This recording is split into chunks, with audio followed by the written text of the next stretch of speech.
Thank you, Art, for that introduction. And please do download the podcast whenever you can. I like to see the numbers go up. I am pretty OCD about it, so thank you. And thank you all for being here, whether it's because you're involved in research now or you have an interest in it, or you just want to know how can we protect our brains, or what are scientists doing to help you protect your brains.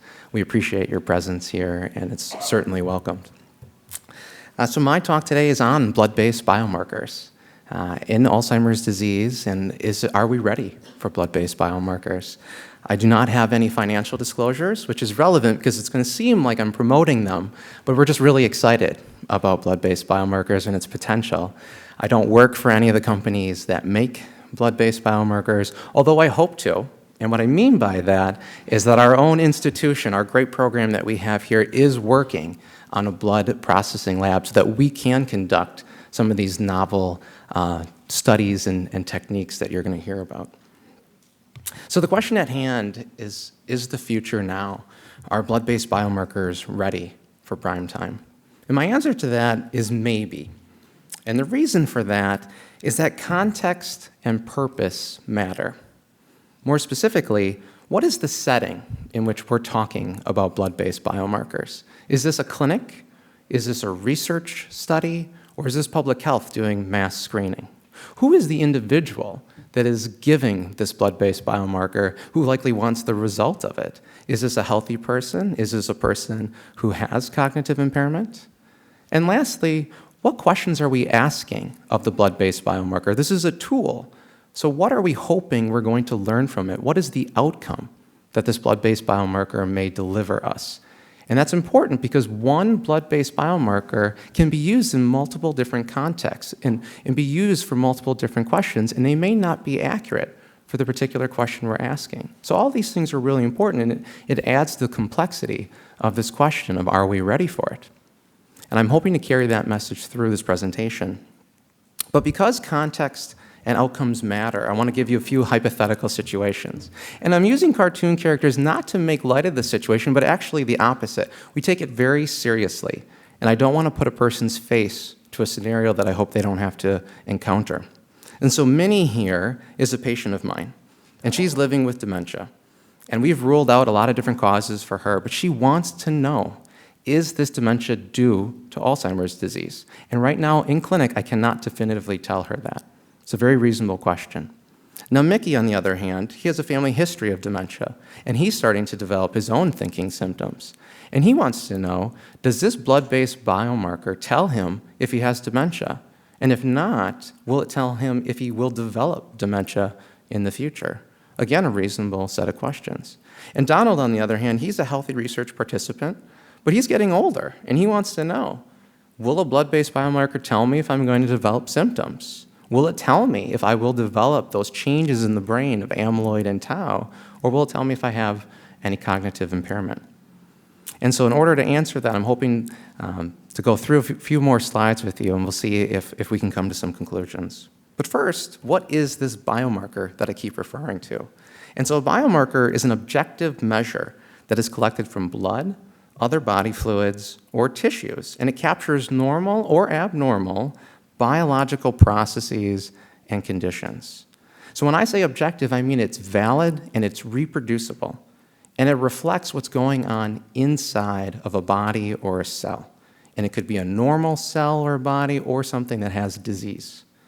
And you may not be familiar with the term biomarker, but you certainly have encountered it in your life. And that's because you've likely had your temperature checked. And your temperature is a biomarker of your internal body temperature. You've likely had your blood pressure checked, or had to step on a scale in a clinic, or know what your BMI is. These are all biomarkers that we use in clinical practice.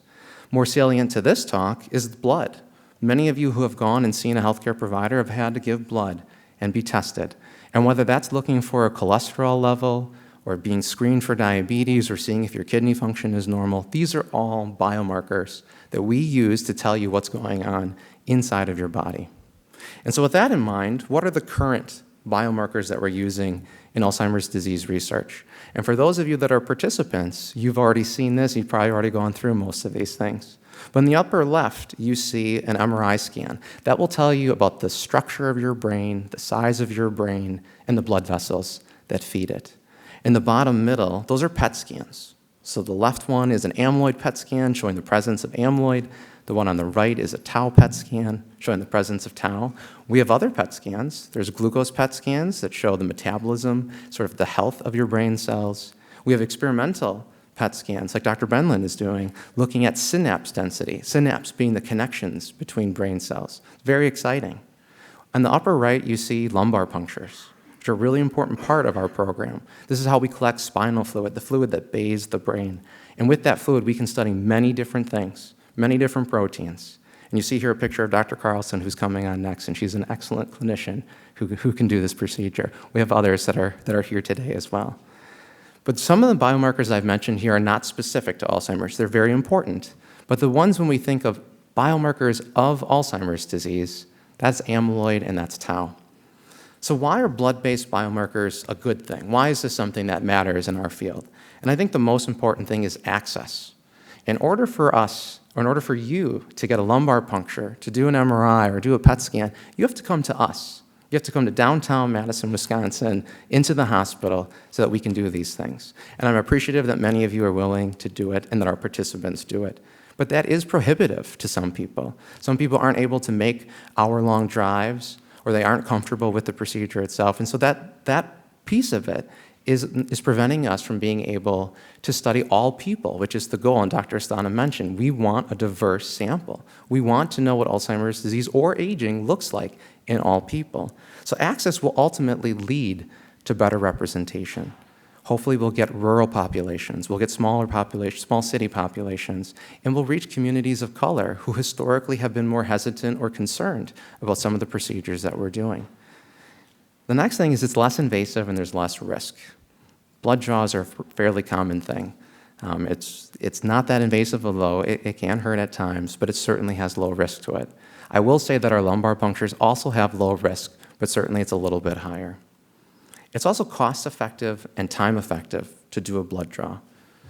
Cost-effective, it's not as expensive as a very expensive PET scan or a lumbar puncture. And time-effective, it's easier to schedule a blood draw. It's easier to draw blood. These are shorter visits. It's easier to process. And these two factors alone mean it's scalable. And what I mean by scalable is that we can get more people, again, increase access and availability. And by doing that, we have more people, more participants, more data.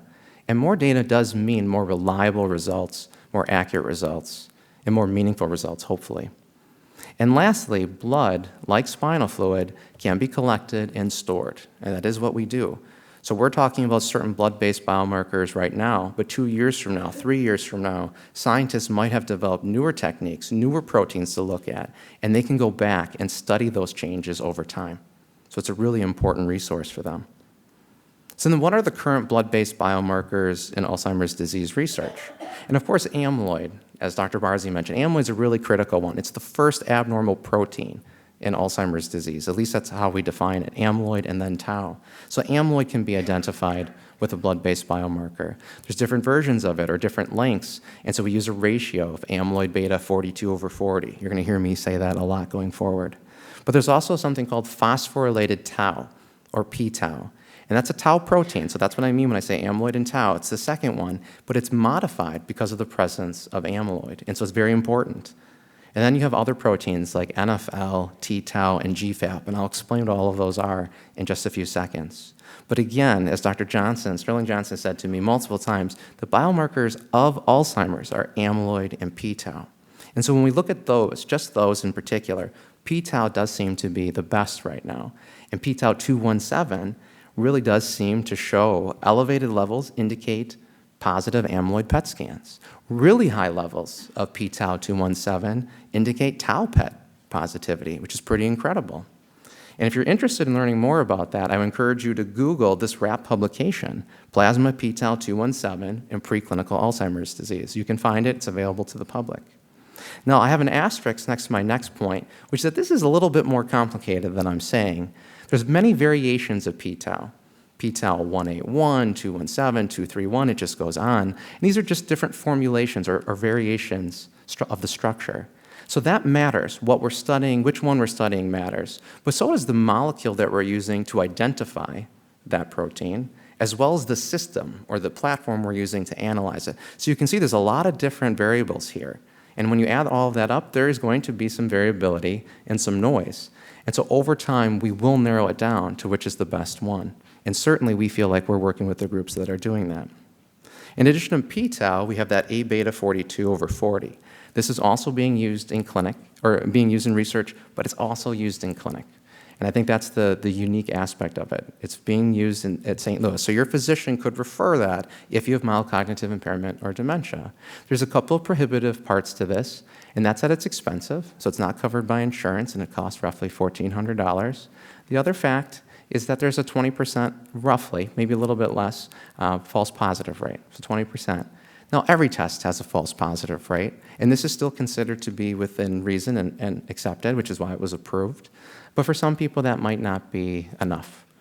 That being said, it's still a reliable test that we are using, both, not our institution right now, but both in clinics and in research. Now, the other proteins I mentioned, neurofilament light, NFL, that is a nonspecific protein that we can get from the blood that reflects neurodegeneration, breakdown of brain cells. Total tau is, again, nonspecific, but looking at neuronal injury. And then glial fibrillary acidic protein. Now you can see why I call it GFAP. GFAP is nonspecific for brain inflammation. So these all have a place in the work that we're doing. These last three just aren't specific to Alzheimer's disease. So then are the proteins that we measure in the blood, particularly the amyloid and the p-tau, are these the same as the ones that we're looking at in the CSF and in PET scans? And the answer to that is yes.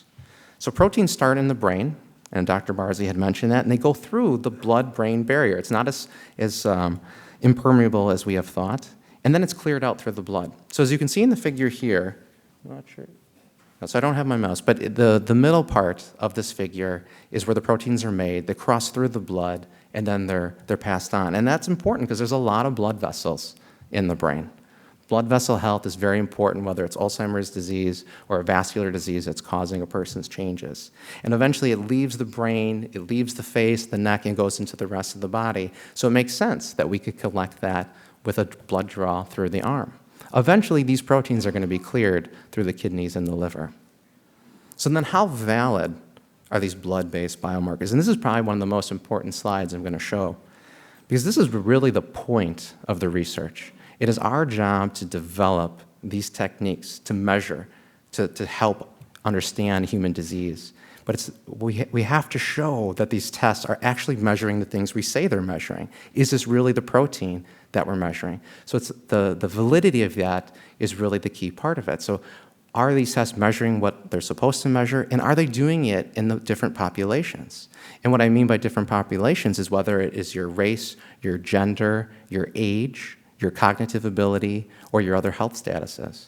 These are really important. And then it's important to understand, how does this blood-based biomarker relate to the things that we're looking at, whether it's time course or disease mechanism or outcomes like cognition. So we have to do that in research to make sure that these things are valid.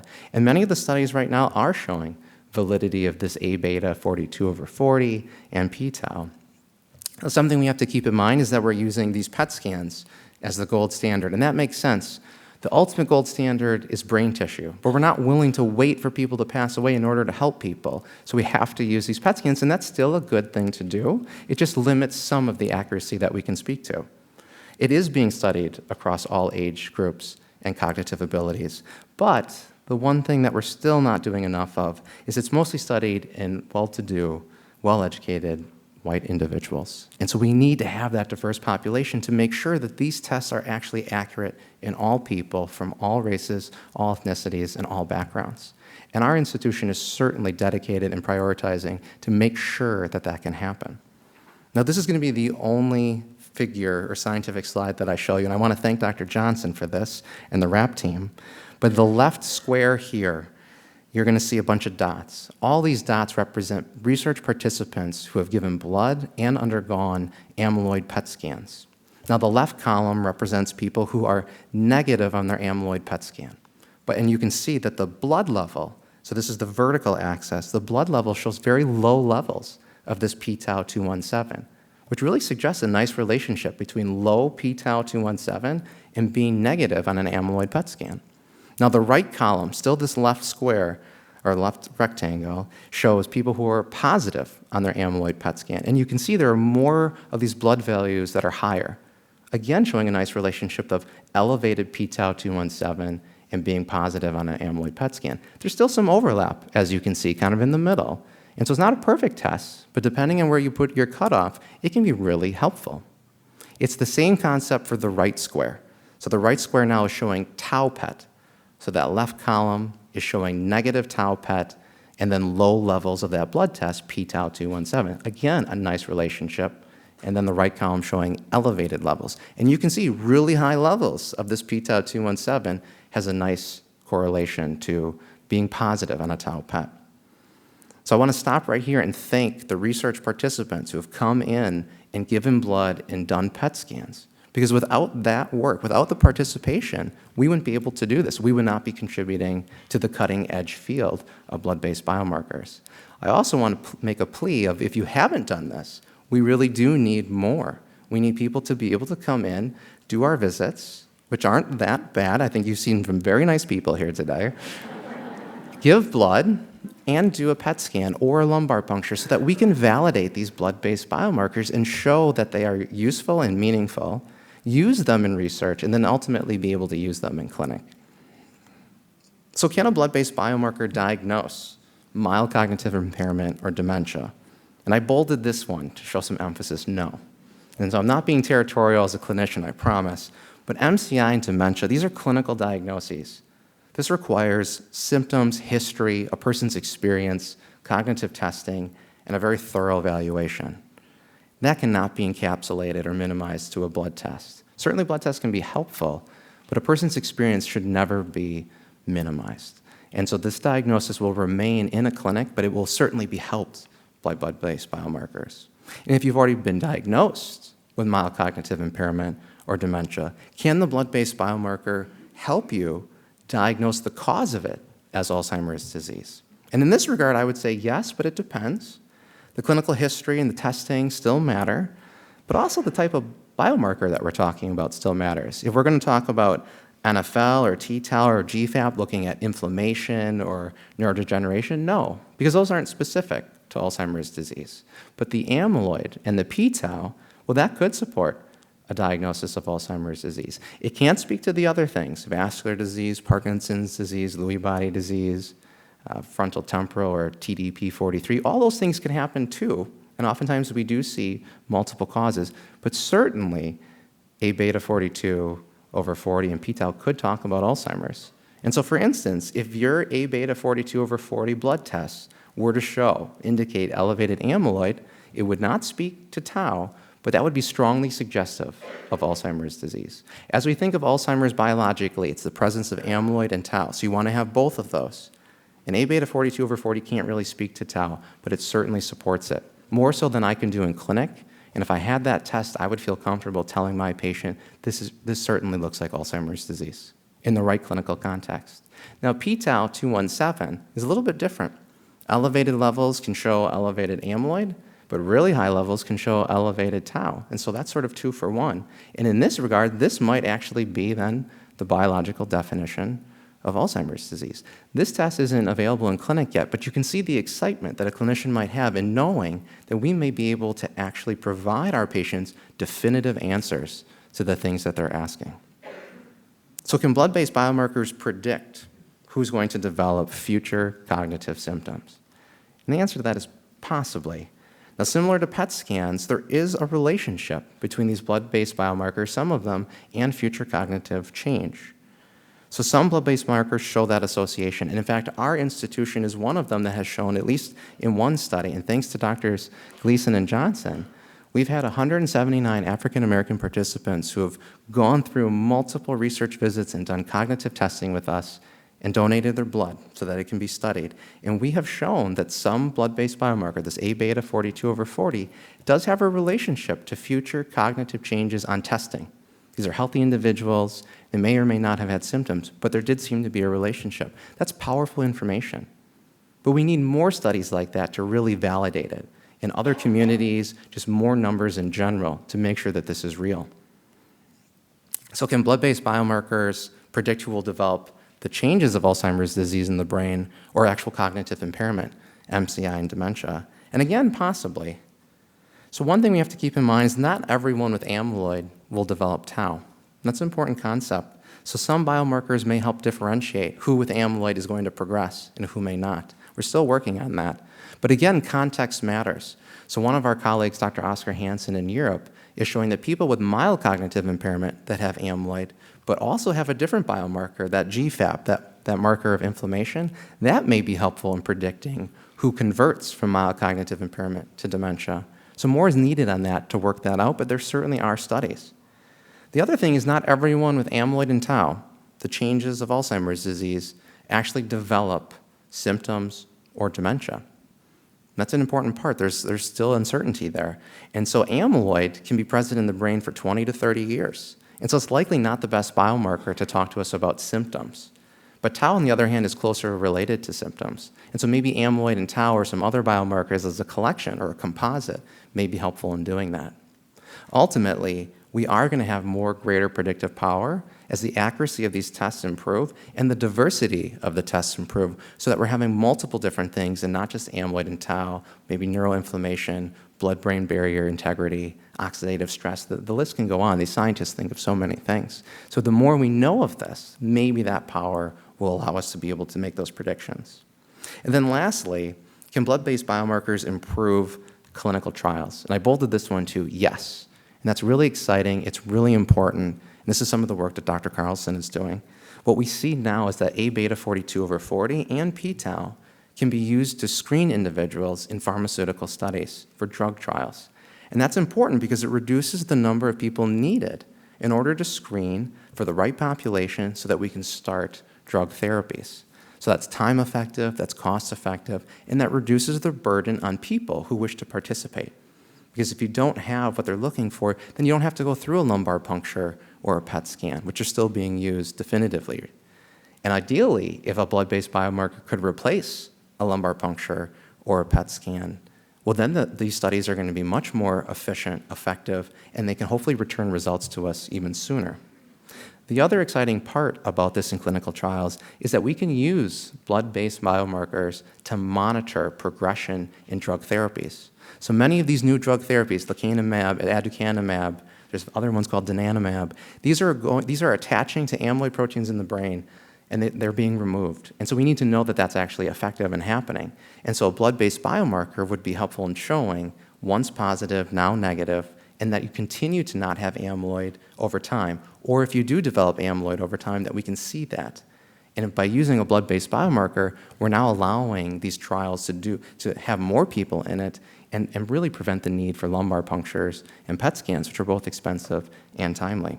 This is already happening in the Trailblazer-ALZ study, and that's using the drug donanemab, but it's happening in other studies too. So there's great potential here, and it's already being used. So then going back to our cases, our hypothetical situations. So Minnie wants to know, can this blood-based biomarker tell her if that dementia is due to Alzheimer's disease? And so that I would say yes, under the right circumstances, that we would be able to do that, certainly with the newer ones that I anticipate will be coming out in the next couple of years.